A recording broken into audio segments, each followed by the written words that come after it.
ये एक बहुत ट्रेंडिंग ड्रेस है, आजकल बहुत चल रही है, वन पीस में भी और कुर्ती में भी। तो चलिए आज हम इस ड्रेस को बनाना सीखते हैं। हेलो फ्रेंड्स, नमस्कार। ये देखिए, हम आज सिंगल फ्रिल वाली फ्रॉक ड्रेस बना रहे हैं जिसको कुर्ती स्टाइल में भी पहना जा सकता है। इसमें चोली का साइज हमने 15 इंच रखा है, घेरे का साइज हमने 23 इंच रखा है और 10 इंच की हमने फ्रिल लगाई हैं। टोटल लेंथ हमारी 48 इंचेस है इस कुर्ती की। आप अपने अकॉर्डिंग इसकी लेंथ को चेंज कर सकते हैं। ये हमने टोटल सारी माप यहाँ पर लिख ली हैं। ये लंबाई इसकी 48 इंच, चौड़ाई 15 इंच, घेरा 29 इंच और फ्रिल 10 इंच है। चोली की नाप देखते हैं। चोली का तीरा 17 इंच, मुड्डा 8 इंच, गले की चौड़ाई 3 इंच, पीछे की लंबाई इसमें है फ्रंट नेक की 6 इंच और बैक नेक की इसमें 3 इंच है। चेस्ट 24 इंच और कमर 22 इंच है। घेरा हमारा है, लंबाई 23 इंच है, उसमें 1 इंच हमने ऊपर और नीचे, देखो यहाँ ऊपर वाली साइड में और नीचे वाली साइड में सिलाई के लिए प्लस करा है। तो 24 इंच का हमने लंबाई में घेरा लिया है। चौड़ाई में घेरा हमारा 38 इंच है, 1 इंच प्लस हमने सिलाई के लिए करा है। आप चाहें तो अपने हिसाब से इसे कम ज्यादा कर सकते हैं। इसके बाद इसमें फ्रिल का है।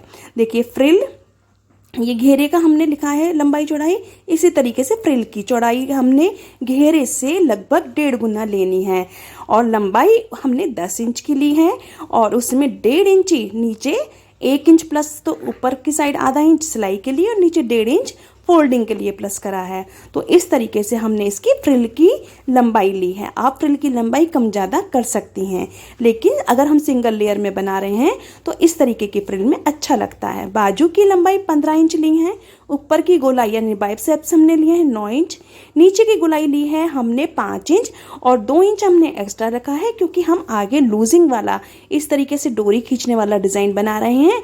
तो हमने आगे इसमें 2 इंच एक्स्ट्रा रखा है ताकि यहाँ पर चुन्नटें आ सकें और ये गुड लुकिंग ड्रेस या फ्रॉक कुर्ती बन सके।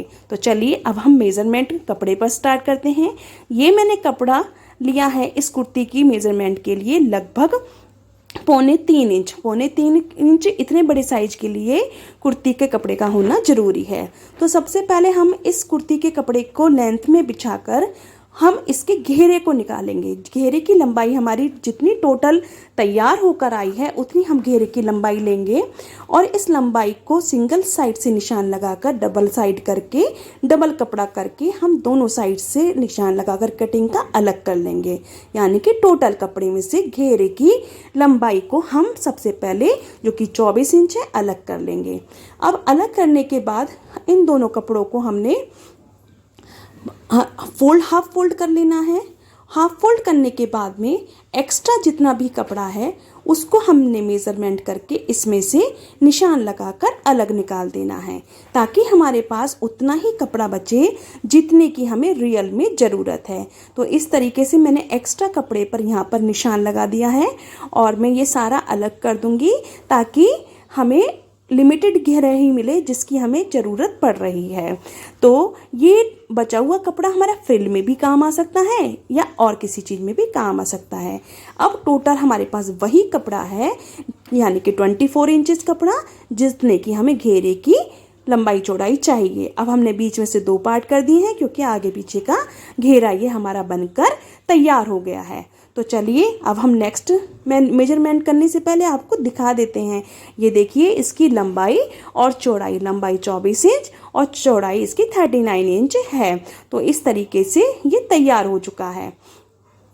हमारे घेरे 2 पीस में तैयार हो गया है। अब इसके बाद में इसको हम हटाएंगे और बाकी के पार्ट की मार्किंग करेंगे।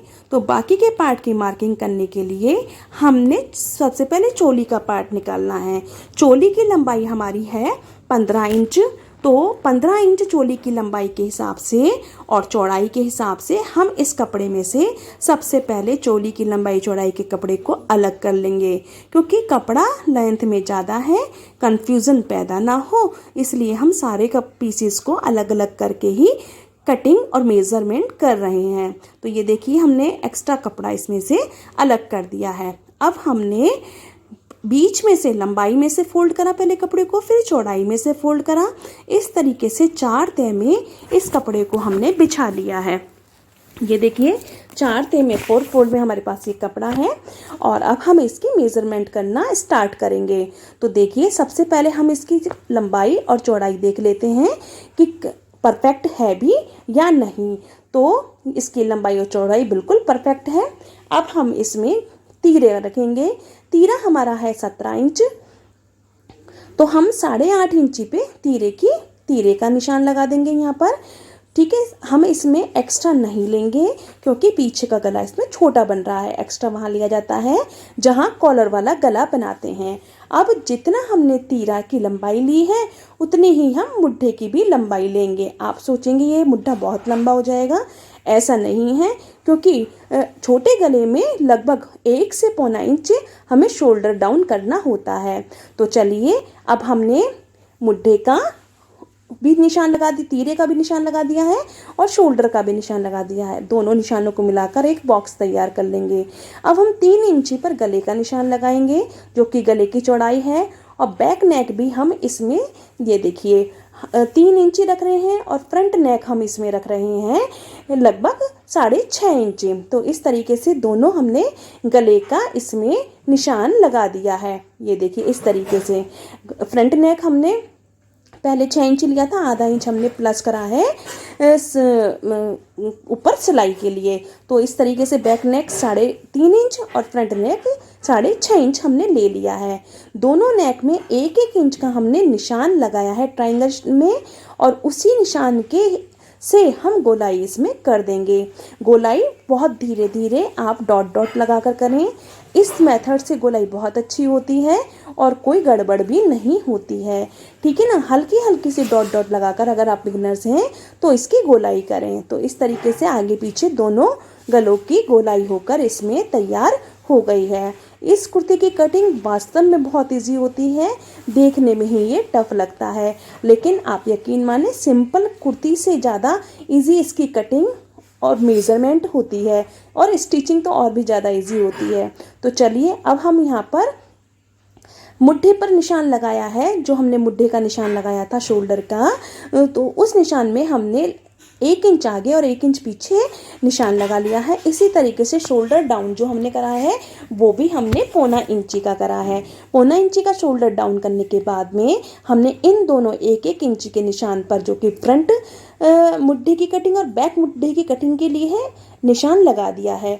अब हम टोटल यहाँ पर चेस्ट की नाप लेंगे, जितनी हमारी चेस्ट है। चेस्ट हमारी 24 इंच है, तो हम 12 इंची पर निशान लगा देंगे। मैं एक्स्ट्रा मार्जिन बहुत कम ले रही हूँ, मैं एक्स्ट्रा मार्जिन में सिर्फ 0.25 इंची ही कपड़ा रख रही हूँ, क्योंकि ये काफ़ी लूज़ और एक अट्रैक्टिव कुर्ती बनेगी, तो ज़्यादा लूजिंग की इसमें रखने की ज़रूरत नहीं होती है।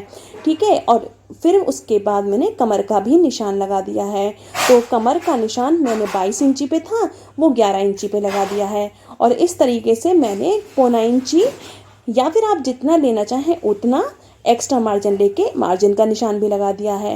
अब फिर से जिस तरीके से गले में 1-1 इंच का निशान लगाया था, इसमें हम 0.25 इंची का निशान लगाएंगे। ये निशान लगाकर हम इसे ट्रायंगल शेप से मिला देंगे, और ये जो हमने लाइनें लगाई थी, इन लाइनों से यानी कि नीचे वाले हिस्से से लगभग 3 इंची ऊपर हम लेते हुए इसकी गोलाई कर देंगे। ये देखिए, यहाँ पर मैंने 3 इंची, लेते तो इसका आधा है, लेकिन आप 3 इंची से भी गोलाई करेंगे तो उसकी शेप भी बहुत अच्छी आएगी। ये देखिए, मैंने 3 इंची का आपको निशान इसीलिए लगाकर दिखाया है कि देखो, इससे भी शेप बहुत अच्छी आएगी।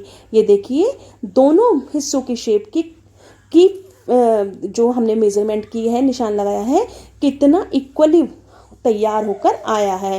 तो थोड़े से ही ध्यान से हम अपने कुर्ती का या किसी भी कपड़े की फिटिंग को अट्रैक्टिव और परफेक्ट बना सकते हैं। अब मैंने लगभग 0.25 इंची का निशान कमर की साइड में ऊपर की तरफ लगाया है। इस निशान को लगाने से कुर्ती साइडों से लटकती नहीं है और एक अच्छी फिनिशिंग भी आती है। ये निशान लगाकर हम गोल शेप में इसे आगे तक मिला देंगे। तो चलिए, अब सबसे पहले हम कमर के नीचे के हिस्से की कटिंग और फिनिशिंग करते हैं। ये देखिए, हमने इस तरीके से कटिंग करी है, तो इसकी शेप वास्तव में बहुत अच्छी आएगी और कुर्ती का चोली वाला हिस्सा लटका हुआ भी नहीं लगेगा। अब हम एक्स्ट्रा मार्जिन से जो एक्स्ट्रा कपड़ा है साइड का उसको निकाल देंगे और बाकी के पार्ट की भी धीरे धीरे इसी तरीके से कटिंग कर लेंगे।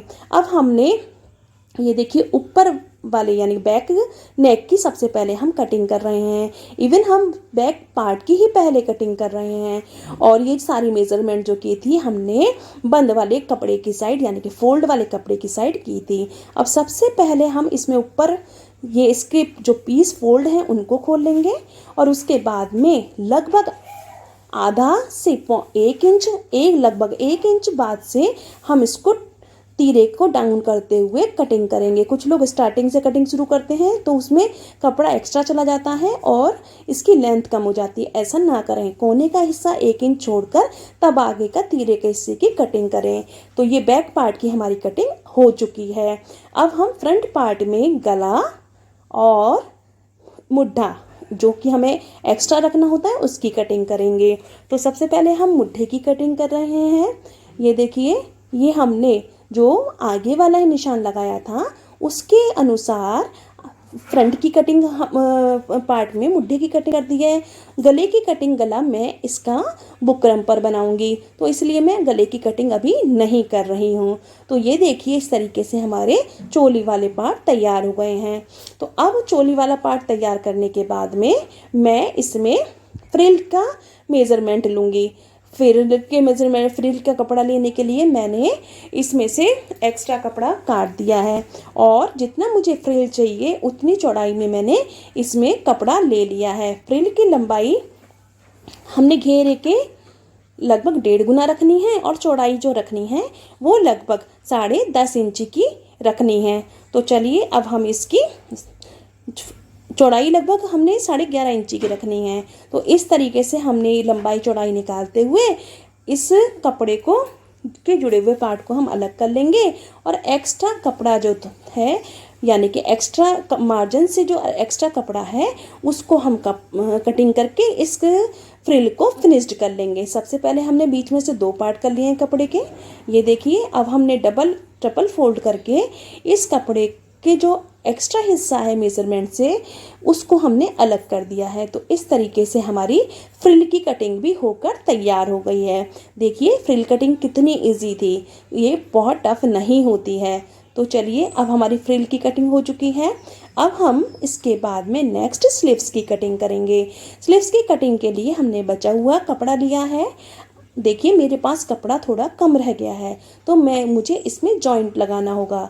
जॉइंट लगाने की वजह से मैंने इसमें एक्स्ट्रा कपड़ा साथ में रखकर मेज़रमेंट में आपको करके दिखाऊंगी, लेकिन मैं इसकी कटिंग नहीं करूंगी क्योंकि पहले मैं जॉइंट करूंगी। जॉइंट करने के बाद ही इसकी कटिंग होगी, क्योंकि अगर उसमें 19-21 का फ़र्क आया जॉइंट करने के बाद में तो फिर वो निकल जाएगा इजीली। मैं आपको यहाँ पर स्लीव्स की मेज़रमेंट ज़रूर करके दिखाऊंगी। ये देखिए, ये मैंने स्लीव्स के लिए जितना मुझे कपड़ा चाहिए यानी कि स्लीव्स का जैसे घेरा ऊपर का बाइसेप्स का 9 इंच है तो हमें 9 इंच तो टोटल चौड़ाई कब चाहिए ही चाहिए और बाकी का हिस्सा हमें एक्स्ट्रा मार्जिन के लिए चाहिएगा। तो देखिए अब मैंने एक्स्ट्रा मार्जिन के लिए कपड़ा साइड से जोड़कर रख लिया है बिना सिलाई के। मैं आपको दिखाने के लिए ये 9 इंच मैंने बाइसेप्स लिया, 3 इंच मैंने ऊपर से छोड़ा, 3 इंची का गैप, और ऊपर से मैंने 3 इंची का स्ट्रेट निशान के लिए छोड़ा और ये गोलाई कर दी। ये बाजू की कटिंग का बहुत आसान तरीका है। आगे का घेरा मैंने 5 इंची का लिया जिसमें का मैंने लूजिंग छोड़ी है। लूजिंग 2 इंची की छोड़ के अब हमने इसका निशान लगा लिया है। ये हमारा फिटिंग वाला निशान है और एक्स्ट्रा मार्जिन वाला भी निशान मैंने लगा लिया है। तो इस तरीके से ये दोनों निशान मैंने आपको लगा कर दिखाए हैं। अब इसके बाद देखिए हमारी कुर्ती की इस तरीके से सभी पार्ट की कटिंग हो गई है। ये मैंने चोली वाला पार्ट रखा है। इसके बाद देखो घेरे वाले पार्ट में इस तरीके से चाहे हम प्लेट्स बनाकर चाहे हम धागा खींचकर इस तरीके से हम इसमें प्लेट्स डाल सकते हैं, ठीक है ना। उसके बाद ये लंबा पार्ट हो रहा है, मैं ऊपर फोल्ड करके दिखाती हूँ। इसमें हमें नीचे फ्रिल जोड़नी है। फ्रिल जोड़ने के लिए मैं इसमें आपको रख कर दिखाती हूँ कि इसको फ्रिल जोड़ने के बाद कितना सुंदर डिज़ाइन बनकर इसका आएगा। ये कुर्ता बहुत सुंदर लगेगा बनने के बाद में, और बहुत इजी मेथड में मैंने आपको बताया भी है। आई होप कि आपको ये समझ में आया होगा। आपको समझ में आया हो तो प्लीज़ मेरी वीडियो को लाइक शेयर सब्सक्राइब करें। थैंक यू, धन्यवाद। बेल आइकन को ज़रूर हिट करें।